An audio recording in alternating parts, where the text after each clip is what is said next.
Congressman Steve Scalise says his new job as House Majority Leader is an exciting challenge. Well, today he sat down with WWL-TV for a wide-ranging one-on-one interview. He spoke with Paul Murphy about the Speaker's election that went on for days, his new responsibilities, and legislative priorities for this session of Congress. It took 4 days and 15 rounds of voting for the U.S. House of Representatives to finally elect California Republican Kevin McCarthy Speaker.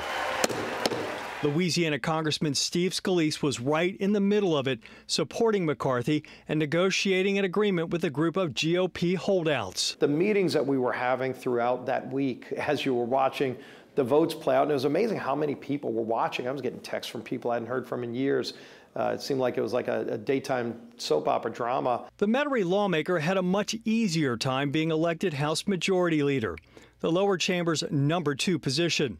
He said it is his job to schedule bills to come to the floor for a vote and to work with other leaders to push through the conservative agenda that flipped the House from Democrat to Republican during the midterm elections. The Speaker is probably the coach, and I might be the quarterback, and you're also working with the coordinators, and you're working with the team captains, and you're making sure that we're all on the same page. The Republicans now hold a slim 5-seat majority in the House. Scalise knows he will have to work closely with different factions within his own party and Democrats across the aisle. If you've got good ideas, bring them, and let's start talking about them together, not yelling at each other remotely, but actually getting in a room together and start working through the problems. And don't demonize people individually based on personality. Scalise says he's now working to bring down inflation, lower energy costs, get federal spending under control, and secure the southern border.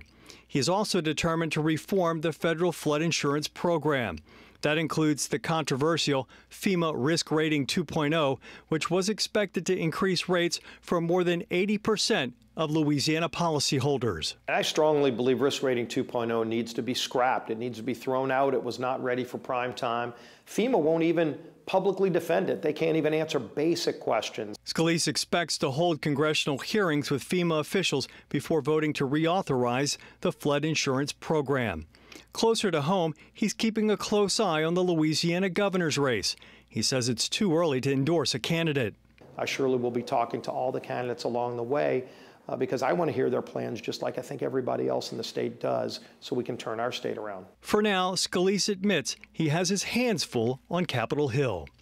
Paul Murphy, Eyewitness News. Scalise also weighed in on the presence of classified documents at President Joe Biden's home in Delaware and at an unsecured office in Washington. He claims federal investigators knew about the documents before the midterm elections and covered it up. Scalise also said former President Donald Trump was treated much differently when classified papers were seized from his home in Florida.